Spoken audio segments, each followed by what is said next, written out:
Bonsoir à tous, très heureuse d'être avec vous en cette fin de semaine. Voici les titres de votre journal du 16 novembre.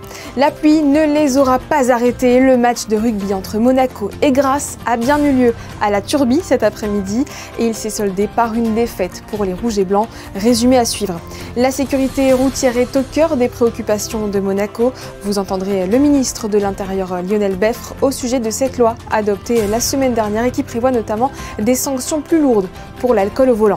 Et puis les propositions artistiques ne manquent pas à Monaco. Le concert de la voûte a envoûté le public de l'église réformée hier soir. Nous irons également dans les coulisses de la nouvelle création des ballets de Monte-Carlo.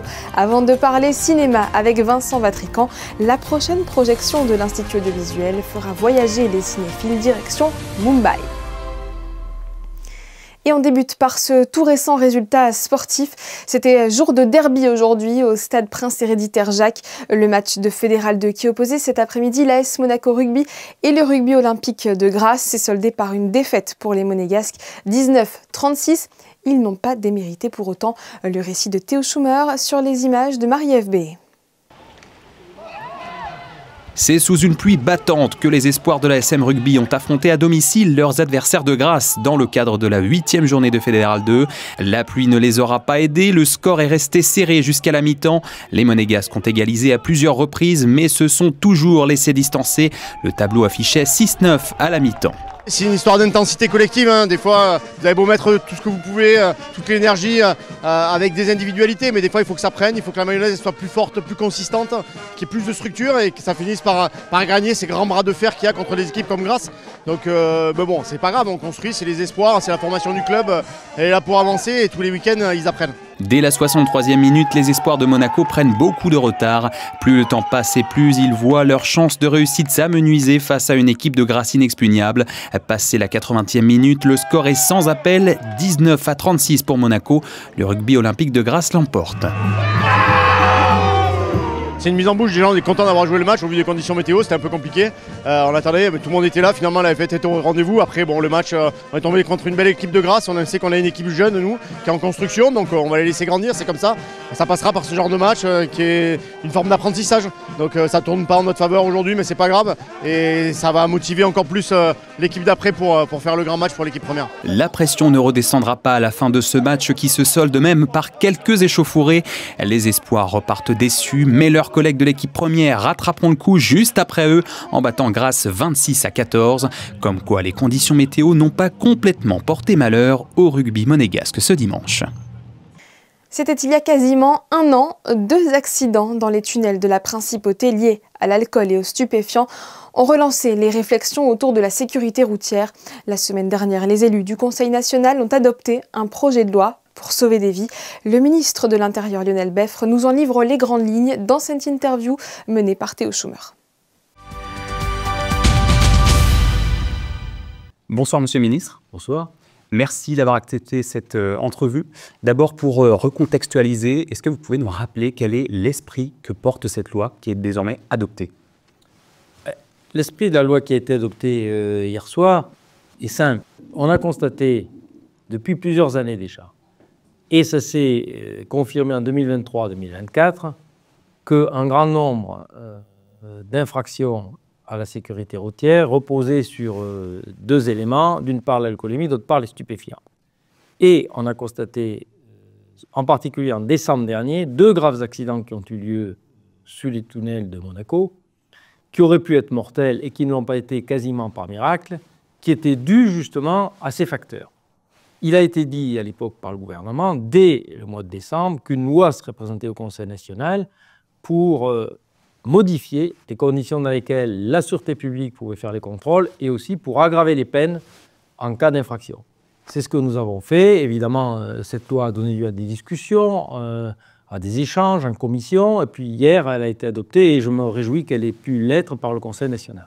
Hormis les accidents qui sont survenus sur le territoire de la Principauté, est-ce qu'il y a d'autres constats majeurs qui ont servi de base de réflexion aux différents services, aux départements qui ont travaillé sur ce projet de loi? Vous avez raison, il y a le constat des accidents, mais il y a aussi les constats que la sûreté publique fait tous les jours et surtout toutes les nuits quand elle fait des contrôles. Pas plus tard que cette nuit, il y a eu 2 infractions conduites en état d'ivresse dont la sûreté publique s'est aperçue tout simplement parce que les contrevenants avaient pris 2 rues en contresens, l'une à la Condamine, l'autre dans le quartier de Monte-Carlo.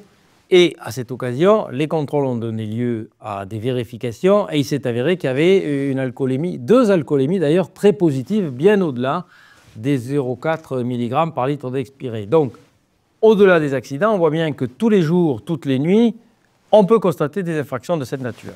Ça existe à Monaco, on peut constater des infractions de cette nature et ça fait aussi partie des mesures qui sont prises dans le cadre de cette loi, ces dispositions, l'alcoolémie, mais il y en a d'autres. Que va changer cette loi?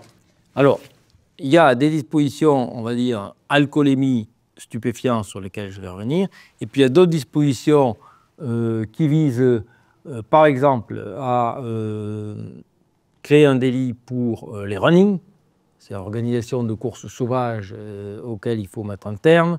Il y a aussi des dispositions pour créer le délit de récidive de grande vitesse dès lors qu'on dépasse 50 km/h au-delà de la vitesse autorisée. Donc, au-delà de la question centrale de la loi, qui est celle de l'alcoolémie et des stupéfiants, on a profité de ce vecteur législatif pour, là aussi, prendre en compte l'évolution de ce qu'on constate et durcir un certain nombre de sanctions. Alors, sur l'alcoolémie et les stupéfiants, il y a 2 aspects. Il y a un premier aspect, ce sont les contrôles. Désormais, on va pouvoir étendre le périmètre des contrôles, c'est-à-dire que, d'une part, à l'observation de la police, lorsqu'il y a délit ou certaines contraventions qui sont constatées, donc ça peut être tous les jours, dès lors qu'un feu rouge est franchi, par exemple, la police pourra contrôler l'alcoolémie. Et puis ensuite, un deuxième aspect qui est un contrôle plus programmé, on va dire, sur décision du ministre d'État, certains jours, certaines heures, on va pouvoir opérer des contrôles, alors qu'ils seront pour le coup totalement aléatoires, c'est-à-dire que ça peut être un véhicule qui passe, mais qui n'a pas commis ou une contravention ou un délit. Est-ce que cette disposition est la priorité numéro 1 du gouvernement autour de cette loi ou est-ce qu'il y a d'autres priorités? Par exemple, la mesure phare de cette loi? La mesure phare, c'est étendre les possibilités de contrôle. Sur l'alcoolémie, sur les stupéfiants, on a voulu que ce soit traité de manière égale. C'est-à-dire qu'on peut faire des contrôles alcoolémie comme on peut faire des contrôles stupéfiants dans les mêmes conditions. Le deuxième aspect, c'est le durcissement des sanctions. C'est-à-dire qu'aujourd'hui, nous sommes sur des sanctions qui allaient de 1 à 6 mois. Nous pourrons désormais aller de 1 à 2 ans d'emprisonnement, plus des amendes dont le montant a été rehaussé. Mais tout cela se fera évidemment sous l'autorité du juge, puisque ce seront des sanctions judiciaires. Dans votre discours d'introduction de cette loi hier dans le grand hémicycle, vous disiez que cette loi servait surtout à prévenir et aussi, bien sûr, à sanctionner quand c'est nécessaire. Est-ce que la prévention prend aussi le pas sur la répression dans ce cas-là? Disons que les contrôles qui se feront permettront, s'il y a des infractions, de sanctionner et en même temps de dissuader. Mais ça ne suffit pas. Les élus du Conseil régional, à juste titre, ont rappelé qu'il fallait aussi qu'il y ait de la sensibilisation, de la prévention, de l'accompagnement. Et à ce titre, nous serons amenés à faire des campagnes de prévention pour accompagner la mise en œuvre de la loi, mais aussi au-delà de la mise en œuvre tout au long des années, pour rappeler les règles, en particulier aux conducteurs les plus jeunes, mais pas seulement aux conducteurs les plus jeunes. Et puis deuxièmement, je fais observer que dans la loi, il a été rajouté, et c'est, je crois, une bonne initiative, la possibilité pour le juge de confirmer une peine complémentaire qui serait les stages de sensibilisation à la sécurité routière. Donc, si vous voulez, au-delà de la sanction, le juge pourra demander à ce qu'il y ait un stage de sensibilisation pour l'avenir. Parce que la sanction, elle vise d'une certaine manière à sanctionner le passé, mais il faut aussi que les conducteurs qui ont commis des infractions et tous les autres comprennent que le danger aujourd'hui, c'est de conduire avec un taux d'alcoolémie qui dépasse le seuil, de conduire en étant sous l'emprise de stupéfiants, etc., etc. Voilà. Monsieur le ministre, quand prendra effet cette loi? À quel moment elle entrera en vigueur? À quel moment les contrôles démarreront sur des routes monégasques? Alors, les contrôles, il y a 2 choses. D'une part, cette loi ne pourra s'appliquer qu'évidemment dès lors qu'elle aura été publiée au Journal de Monaco, et donc elle sera dans le champ du périmètre du droit positif. Et ça peut être dans quelques jours. Et c'est à ce moment-là que les policiers pourront, sur la base du nouveau texte, faire des contrôles, mais ce ne seront pas ceux-là les contrôles d'un tout venant, ce seront les contrôles qui sont prévus, c'est-à-dire dès lors qu'il y a eu des infractions qui ont été commises. Et puis par ailleurs, vous comprenez bien que nous allons proposer au ministre d'État très vite de prendre une décision pour que des contrôles puissent être faits tel jour, telle heure. Et ça, ce seront ce que vous avez appelé tout à l'heure des contrôles aléatoires. Ceux-là auront lieu pour les fêtes de fin d'année. Je ne suis pas en capacité de vous dire aujourd'hui ce sera tel jour ou tel autre. Mais en revanche, il faut qu'on soit très conscient que c'est nécessaire de le faire pour les fêtes de fin d'année pour la raison suivante, c'est que d'une part, l'année dernière, nous avions observé que les accidents avaient lieu à l'approche des fêtes de fin d'année et que deuxièmement, on sait bien qu'à cette période-là, les fêtes accompagnant la vie quotidienne, les risques d'absorption d'alcool, de stupéfiants sont bien plus supérieurs. Donc, ce sera l'occasion d'éprouver le nouveau texte d'ici à la fin de l'année et on le fera sans doute à compter de la mi-décembre. Merci beaucoup, Monsieur le Ministre, d'avoir répondu à nos questions sur Monep.info. Zoom à présent sur cette opération à la fois écologique et solidaire. Plus de 2700 équipements numériques, ordinateurs, tablettes qui servaient aux élèves de la Principauté ont été sauvés de la poubelle grâce à plusieurs acteurs mobilisés pour leur offrir une seconde vie. Les détails dans ce reportage de Christine Petit-Homel et Lionel Bernardi. C'est une première en Principauté. L'association Green Monaco vient de récupérer ordinateurs, tablettes, claviers et accessoires. Plus de 2700 équipements numériques scolaires remis par la Direction de l'Éducation nationale, de la jeunesse et des sports. Ces appareils autrefois utilisés par les élèves des collèges et des lycées publics vont désormais connaître une seconde vie. On commence par un premier tri visuel, donc voir les coques, l'état des coques, des claviers. Ensuite, on teste les batteries. Après, il y aura un effacement de données qui sera effectué sur l'ensemble des disques. Puis, ils seront remis en fonction pour repartir et être réemployés. Une partie des appareils sera remise à des associations locales, tandis que d'autres prendront la route de l'Afrique pour équiper des écoles et des centres de formation. Ça va aller dans diverses associations, dont l'AMAD, une association de PACA qui donne des ordinateurs pour des jeunes qui vont à l'université, qui n'ont pas forcément les moyens de s'acheter des laptops, et donc ça va pour eux. Tous les ordinateurs qu'on ne peut pas récupérer parce qu'ils sont en mauvais état iront dans des attitudes qui sont comme la MAPI, mais sur la région PACA, et qui démantèlent les ordinateurs pour envoyer en valorisation les différents éléments d'ordinateur, et ensuite revendus sur une plateforme de type back market, mais locale. En attendant, vous l'aurez compris, chaque ordinateur et chaque tablette ont été soigneusement vérifiés, nettoyés et triés avant leur redistribution par les bénévoles de l'association. Ce travail, qui aura nécessité plus de 3 mois d'efforts, a également mobilisé d'autres associations de la région. Pour la partie reconditionnement des ordinateurs, on passe par une association qui est basée à Sophia Antipolis et dont le but est de former des jeunes en reconversion professionnelle au métier de l'informatique. Et donc c'est eux qui s'occuperont de toute la partie effacement des données et reconditionnement des ordinateurs. Une initiative éco-responsable et solidaire qui allie donc éducation, recyclage et entraide et qui permet une économie d'à minima 150 tonnes de gaz à effet de serre, l'équivalent de 940 600 km en voiture, soit pas moins de 495 allers-retours Monaco-Paris. Et ça fait beaucoup. Un nouveau concert de la voûte s'est tenu hier soir à l'église réformée. Cette fois, c'est la harpe qui était mise à l'honneur avec la présence exceptionnelle, vous allez le voir, d'un des prodiges de cet instrument féerique. Théo Schumer et Camille Caloni l'ont rencontré.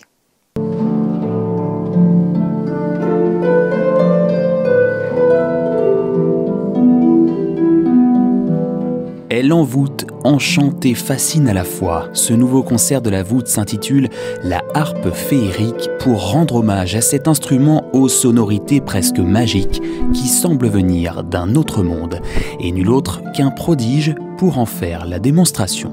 La harpe est féerique, pas toujours, mais on a une image de l'harpe, souvent comme un instrument des fées, l'instrument de Bonne Nuit les Petits. Je ne sais pas si vous avez connu Bonne Nuit les Petits. Dans les années 60, c'était un truc pour un dessin animé, un truc pour les enfants avec nounours, et ça finissait avec des glissandis de harpe avec le marchand de sable pour que les enfants dorment. Fabrice Pierre a imaginé un concert fait d'une succession de petites pièces de grands maîtres, Debussy, Satie ou encore le Ciclo Plateresco pour harpe et piano opus 100 de Joaquin Turina, accompagné par Catherine Nikitine.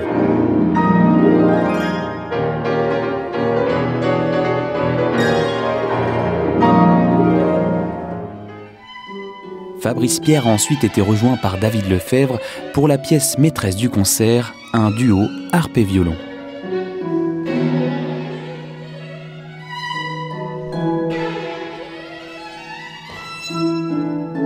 La célèbre fantaisie de Saint-Saëns avec mon ami David, qui est un ami de longue date, et qui est la pièce vraiment, quand on fait du duo violon et harpe, qui est la pièce symbolique que tous les harpistes qui jouent avec un violoniste jouent ou enregistrent la fantaisie de Saint-Saëns.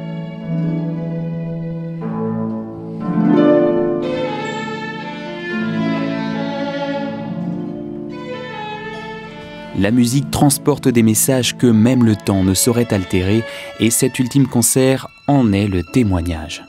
Le message de la musique, c'est que ça devrait faire qu'il y ait moins de guerre dans le monde, qu'il y ait que les gens s'entendent mieux, qu'il y ait beaucoup de... Il y a toujours ce message, de tous les temps, ça a dû être ça. On dit toujours que la musique adoucit les mœurs. C'est pas toujours, mais on va y arriver. Nouvelle création mondiale pour les ballets de Monte-Carlo. Le chorégraphe-directeur Jean-Christophe Maillot nous offre pour la fin d'année sa relecture de La Bayadère, monument du répertoire classique. L'œuvre raconte l'amour tragique entre Nikia, une danseuse de temple, et le guerrier Solor, promis à une autre femme. José Sacré, Jean-Alexandre Dordet et Bastien Pigeon ont assisté aux répétitions. Regardez.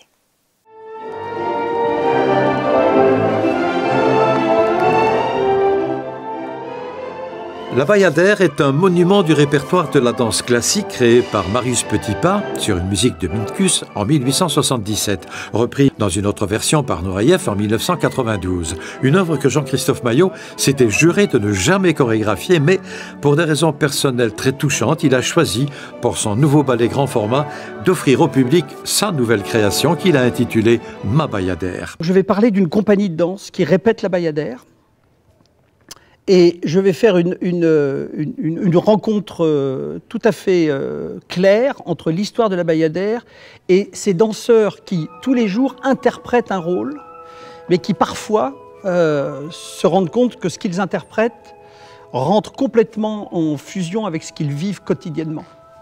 Et c'était une occasion pour moi, du coup, de reparler de tas de choses que j'ai vécues, connues, toutes ces choses qui m'ont marqué, ces gens que j'ai croisés, ces professeurs, ces danseurs, ces choses que depuis 40 ans en tant que directeur, je vois quotidiennement, cette relation fusionnelle entre les danseurs, ces inimitiés, ces jalousies, ce besoin de se dépasser, de se surpasser, le courage que les uns ont, le manque de courage que les autres ont, l'amour que j'ai pour les danseurs, puisque j'ai un amour profond pour ces êtres que je trouve incroyables, l'engagement qui est le leur.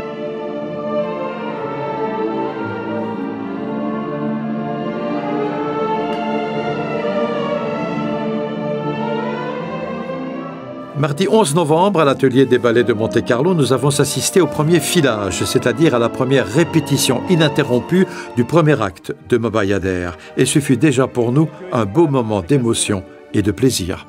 C'est un peu une pièce bilan et puis un espèce d'accomplissement, comme si à un moment on pouvait faire quelque chose en se disant « Tu sais quoi, suis ce que tu as envie de faire, fais-toi plaisir avec les danseurs avec qui tu travailles et peu importe ce qu'on va en penser ».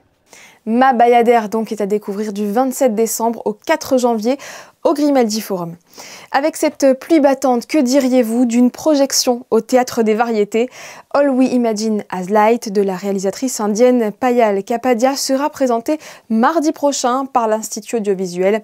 L'œuvre, qui a remporté le Grand Prix du jury à Cannes l'année dernière, met en scène le quotidien de 3 femmes de Mumbai. Vincent Vatrican a reçu Fabien Bonilla. Vincent Vatrican, bonsoir. Bonsoir Fabien. Aujourd'hui, on part en Inde pour le film All We Imagine As Light. De quoi parle ce film? Ça parle d'amour et de portraits croisés de femmes, c'est ça? Alors, c'est un film dont peut-être on pourrait dire que l'acteur principal, en tout cas sur la première partie du film, c'est la ville, c'est Mumbai, anciennement Bombay, donc la capitale de l'Inde. Mégalopole, grouillante de vie, mais aussi, et c'est un des thèmes du film, de difficultés sociales, et notamment pour se loger. Et puis en effet, c'est le portrait croisé de 3 femmes qui travaillent dans le même hôpital. 2 sont infirmières, une est cantinière.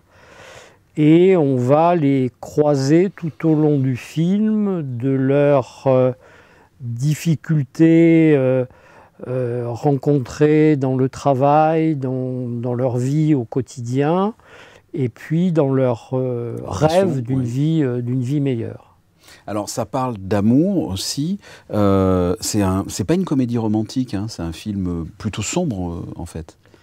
Alors, c'est un film qui est construit en 2 parties. Et comme son titre l'indique, tout ce qu'on imagine, c'est la lumière. Et c'est en effet le chemin du film, puisque la première partie est quasiment entièrement tournée plutôt de nuit. Dans la ville, comme vous l'avez dit. Dans la ville, avec une volonté de mise en scène où on voit en effet l'oppression de cette cité. Oui, parce que la photographie est sombre aussi. Hein. Oui, et la seule lumière qu'on voit, c'est de la lumière artificielle. C'est ça. C'est la lumière des transports urbains, c'est la lumière des téléphones, c'est la lumière de l'intérieur de l'hôpital ou de leur appartement. Parfois même en souterrain, puisqu'il y a des scènes dans le métro.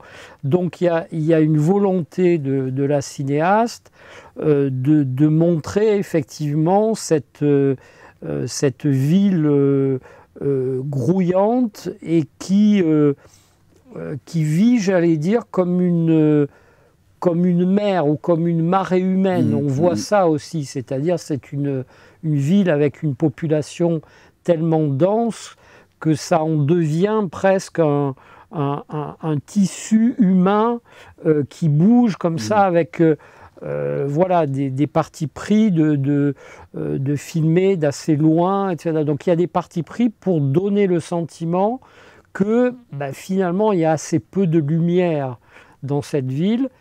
La deuxième partie est tout autre, quand les 3 femmes décident pour un temps de s'exiler au sud de Mumbai, dans un village côtier, et où là on est en lumière naturelle. Et où on redécouvre les visages et où tout semble enfin permis. Oui, hors antenne, vous m'avez dit que c'était le film de l'année. Pour moi, alors je vous avoue l'avoir raté à Cannes. Je ne dirais pas raté au cinéma à Monaco, puisque comme vous le savez, ce genre de film ne sort pas sur les écrans de Monaco. Donc avec mon complice Jacques, puisque désormais il y a une fenêtre cinéma d'aujourd'hui, ce film est sorti immédiatement dans nos listes. On doit montrer ce film à Monaco, qui est, de mon point de vue, l'un des plus beaux sortis l'année dernière sur les écrans. Et c'est un film qui n'est jamais sorti à Monaco. Allons voir All We Imagine as Light. Merci Vincent. De rien Fabien.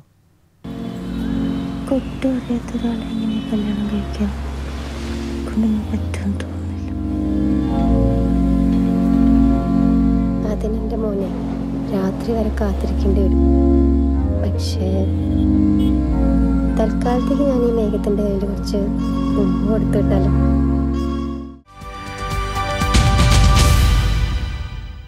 Et le tarif plein est de 8 €. C'est la fin de cette édition, merci de l'avoir suivi. Ne manquez pas demain le podcast de Jackie X. Le pilote automobile belge a reçu le prix de la légende pour l'ensemble de sa carrière lors des derniers Sportel Awards. Il y revient avec beaucoup d'humilité au micro de Geneviève Berthy. Dans un instant, la météo de Théo Schumer, que l'on espère plus ensoleillée. Et puis, c'est Fabien Bonilla que vous retrouverez à la présentation de votre 19h ce lundi. D'ici là, passez une excellente soirée sur Monaco Info.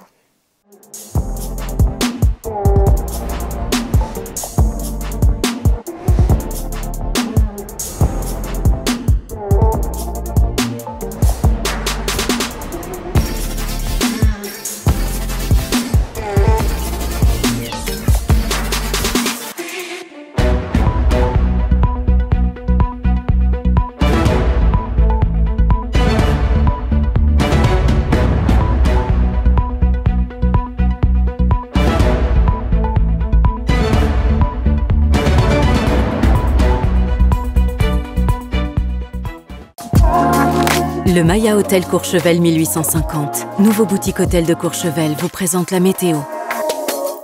Bonsoir à tous, je sais que vous avez passé une mauvaise journée, il a plu, il faisait froid, bref, la météo n'était pas avec nous, mais je vais vous redonner le sourire, c'est du beau temps que je vous annonce pour demain.